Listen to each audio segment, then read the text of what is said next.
Karibu tena mtazamaji kwenye awamu ya pili ya kipindi cha Jukwaa la KTN. Tunaendelea na mjadala kuhusu utalii kwenye kaunti. Na mtazamaji, kuna video moja ambayo imesambaa kwenye mitandao ya jamii. Dubai imeanzisha mbuga ya wanyama. Kichekesho ni kuwa wanyamapori wote pamoja na miti iliyopandwa imetolewa barani Afrika. Hebu tuitazame video hiyo na kisha tutakuwa tunazungumza. Hi everyone, this is the Sharjah Safari Park, which opens for the public this weekend, and this is the world's largest safari park outside of Africa, covering an area of 8 square kilometers. It's also got 100,000 trees from Africa inside, and it's under the theme Into Africa. And we've got about 12 different zones or different environments of Africa created here. So this is what it's like to go on a safari, and it's nice shade, and your seatbelts are fastened, and there we go. So over 50,000 animals and 100,000 trees have found their home at the Sharjah Safari Park, and it's a great location for a whole day trip to explore the wildlife that is on offer in Africa, but right here in the UAE. Jopo langu nina uhakika kwamba mmeweza kutazama hiyo video. Kwenye hiyo video mwenye anaelezea ametueleza vizuri sana. Hiyo mbuga iko Dubai na ina takriban wanyama 50,000 wanyamapori. Hawa wanyamapori wote wametolewa barani Afrika. Mbuga hiyo ina miti 1,100. Miti yote imetolewa barani Afrika, ikaenda ikapandwa kule. Sasa wako na mbuga. Unaona wanaitangaza. Hisia zako Enoch unapotazama video kama hiyo, ni nini ambacho kimekukujia kwenye akili mwako? Mimi kwangu nasikia huzuni sana, kusema tu ukweli, kwa sababu tuseme ya kwamba imetolewa Afrika na inapelekwa kule. Sana maanisha kwamba watalii watatoka pande hii wataenda pande nyingine. Naweza kusema namna hii, Mungu ametuumba kila kaunti iko na utalii ambayo tunaweza kwenda kuona. Unaona wako mpaka na Simba. Mimi kwangu natoka Western. Na mtu sasa kuniambia kwamba hakuna kitu Western ambacho kiweza kuvutia watalii. Tumekuwa tukifanya pool fighting. Watu wanashinda jamani wazimu, wanachukua ng'ombe zinapigana. Lakini ukicha kule wakati tunafanya pool fighting, utapata kwamba ni mchezo ambao tunaupenda na unavutia umati kubwa sana. So ile kitu naweza kusema ni kwamba vile mwenzangu amesema, tunatakana tukae chini kama serikali ya Kenya Kwanza, tujaribu tusaidie counties. Tuseme ya kwamba Wakenya wakikuja waelekee tu mahali pawili, wanaelekea Mombasa, wanaelekea Masai Mara.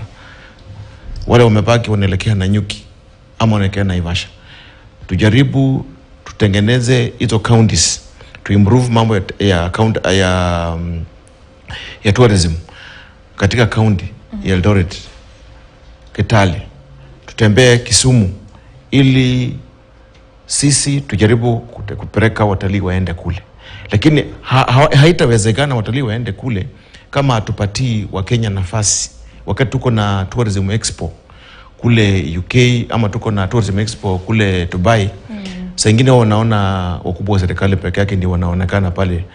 Kuna moja nilikuwa kule Brussels, nikaona tu ni wakubwa wa serikali peke yake wako pale. Maybe ni waziri na PS na watu wachache sana. Na utapata kwamba kongamano kama hili lile, maana yake ni kwamba Afrika twende tuuze mali yetu kule UK. Sasa kwa mfano kama kile kitendo madam amesema kutoka Ukambani ama kutoka Machakos, suppose huyo mzange pewa nafasi ya kwenda kuonyesha hiyo vitu kule ngambo, I think hangekuwa yeye, angekuja mtu mwingine. So tujaribu tusaidie counties ili wajaribu kuinua hii mambo ya utalii, na tukifanya namna hiyo I think itapatilisha kila kitu, na utapata ya kwamba hata kule Northeastern kuna kitu ambacho kinaweza kufanya mtalii aende kule. Sharon, Enoch amesema kwamba amehuzunishwa na hiyo video kwa sababu iwapo wanyama wetu sasa wameelekea kule, Simba tunamuona sasa yuko kule. Hisia zako ni vipi wakati umeitazama?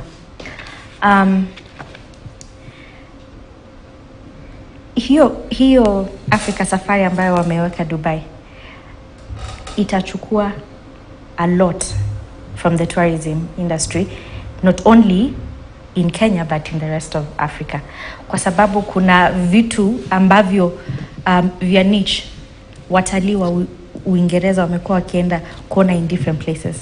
Kama ni wanyama pori, kama ni the African Safari, imekuwa Africa.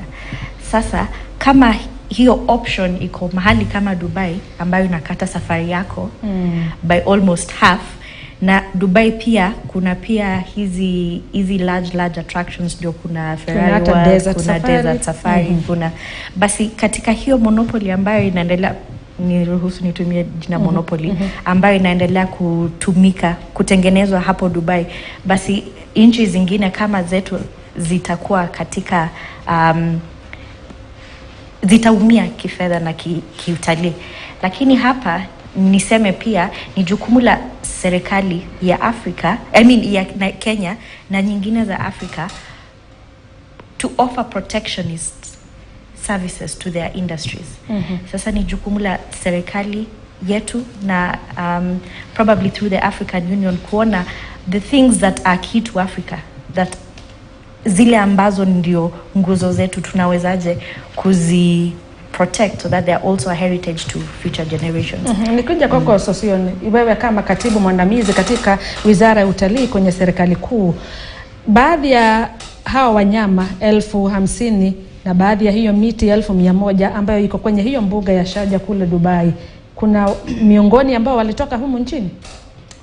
Hiyo siwezi kuthibitisha, lakini katika ile inaitwa Continental Solidarity, bila shaka wametoka Afrika, na pengine wengine wametolewa huku Kenya. Nimeona hiyo miti ya baobab juzi ilikuwa inakuwa harvested kupelekwa kule US na iliweza kuzuiliwa, lakini tumeona katika hiyo ranch imetengenezwa pale. Hii idadi ya wanyama 50,000 katika Kenya, tuko na wanyama jumla 600,000. Kwa hivyo hiyo idadi ni karibu 8% hapo ya wanyama ya Kenya, na hii inaonyesha kwamba katika kontinenti la Afrika badala ya kufaidika na resources zetu tunaanza kupoteza, wanachukuliwa kule nje. Lakini hiyo ni Afrika iliyokubali wanyama wake na pia miti iende. Na ndio nasema haijaanza na wanyama, ilianza na mineral resources. Afrika imegawanywa, sisi tunaweka ile security kale ya kurestrict movement ya wenzetu. In fact Afrika inafaa kufunguliwa kuwa borderless continent, na ndio tuweze kudhibiti na kulinda rasilimali zetu kama continent ya Afrika. Hatuwezi kuruhusu katika hii agenda ya ruwaza ya Africa 2063, viongozi wa Afrika wanafaa kuzungumzia hili jambo na tuweze kulinda heritage yetu, ikiwemo ni wanyama. Tukiona pale Uarabuni wamepelekwa pale na wametengeneza park, inamaanisha kwamba watalii watakuwa wanaenda huko, wale wanaenda Dubai wanaenda hiyo park, na baada ya hiyo hawatakuwa na haja na tamaa ya kuja tena katika bara la Afrika. Hiyo ni tisho kubwa kwa utalii katika bara la Afrika. Na nakumbuka juzi tulipokea taxidermy ya ile rhino ilikuwa imepelekwa Czechoslovakia akiwa mdogo, baadaye wakarejeshwa ndio waweze kumultiply, na baada ya kufa alienda kutengenezwa kule Czechoslovakia na imeletwa iko National Museum of Kenya. Kwa hivyo hii ni kutufungulia macho, kwa nini Waarabu wametengeneza mbuga la wanyama pale ilhali wako na madini mengine kama oil ile inaweza kuwafaa. Inamaanisha kwamba tourism is the next big industry in the world, na tunafaa kuprotect na kuconserve miti yetu na pia wanyama wetu na tutafanyaje ili kuwafungia wasiweze kujipanga, kwa sababu inaonekana wanajipanga kisawasawa. Tutafanyaje ili tusiwasaidie kufanikisha kujipanga vile? Hii inataka extra country action. Hii sasa ni mambo ya African Union kulinda maslahi ya Afrika. Hiyo ni jambo la kuzungumzia pale, na tuweze kuzungumzia katika otherwise tutapoteza. The next tutaona another national park kule New York, alafu next tunaona national park kule Australia, na wanyama watakuwa wanaondolewa hapa katika Afrika, na tutapoteza hii idadi yote katika Afrika, haswa kwa sasa tukiwa na hii shida ya climate change ambayo inabadilisha sura ya nchi, na tumeweza kupoteza wanyama wengi for purposes of conservation na climate change. Uongozi ya Afrika yote inafaa kuzungumzia vile tuta preserve, conserve, protect and retain our heritage in terms of animals na pia mambo ya mimea ama plants, flora and fauna. We must jealously guard our flora and fauna as a continent. Na nchi kama hii ya United Arab Emirates wanafaa kulipa fidia Afrika ama nchi zile wale wanyama wametokea, na hiyo ni eye opener kwamba we need to do a lot katika mambo ya. Lakini nikuulize swali, watalipaje fidia na waliruhusiwa kuchukua hao wanyama na pia hiyo miti, watalipaje fidia? Tukishughulikia haki ya Afrika na haki ya tourism, hiyo itakuwa vigumu hao kuendesha yale mambo ambayo tunafaa kufanya katika continent yetu.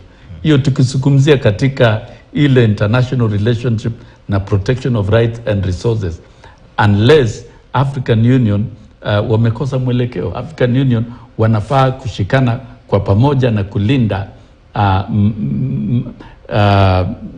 rasilimali ya Afrika.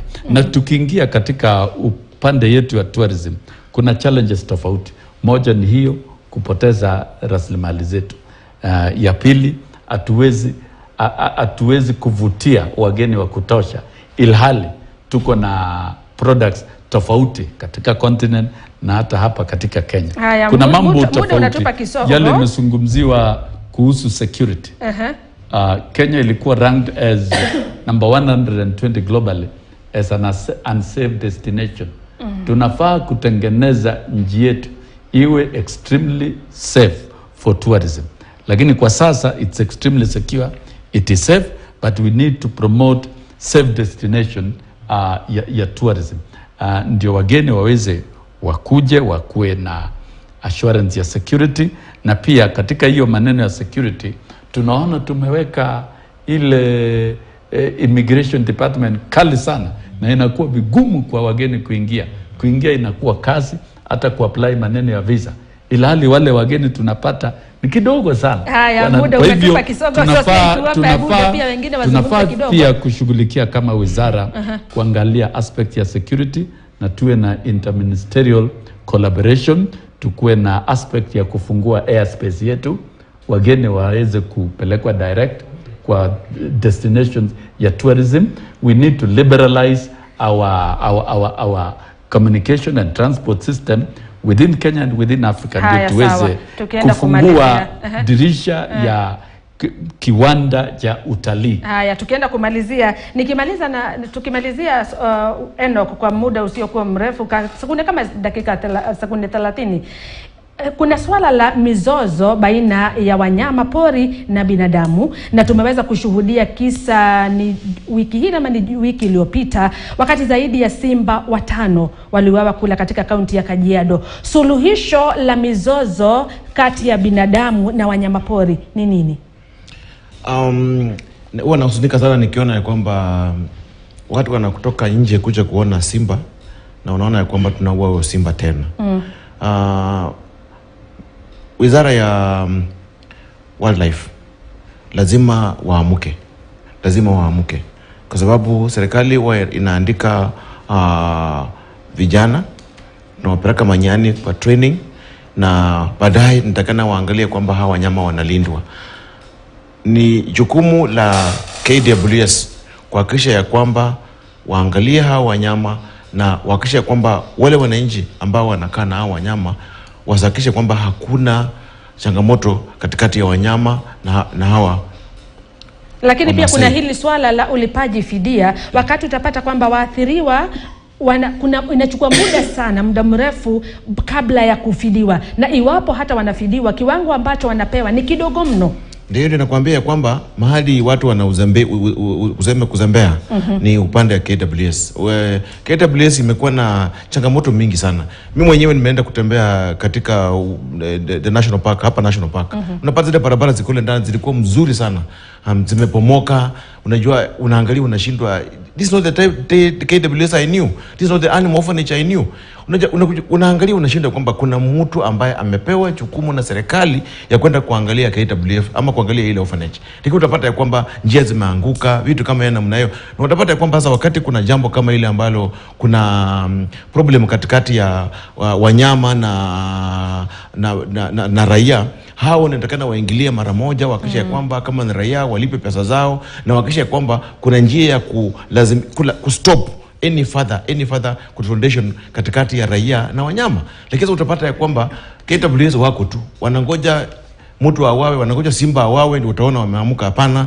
I think serikali ya Kenya Kwanza inatakana ya kwamba president waweke pressure kwa mkubwa ya KWS waache kuzembea. Kuna vitu mingi ambavyo vimefanyika katika hiyo department ambayo saa nyingine wao wanaangalia unaona ya kwamba hapana, tunapoteza heritage yetu. Waziri amesema very clearly, tuna heritage ambayo tunaweza kuleta wazungu wengi sana hapa. Ni kwa nini tunaacha wanyama wanawawa? Ni kwa nini? And yet somebody is being paid by the government to protect our wanyama. Kwa hapa kumaanisha kwamba kuna wale ambao wanazembea. Naona Sosion ulikuwa nataka kuchangia, lakini sitakupa muda umetupa kisogo. Asante sana Sosion, Sharon pamoja na Enoch. Mtazamaji nasema asante sana kwa muda wako. Mimi ni Agnes Gakunga, endelea kutazama KTN News.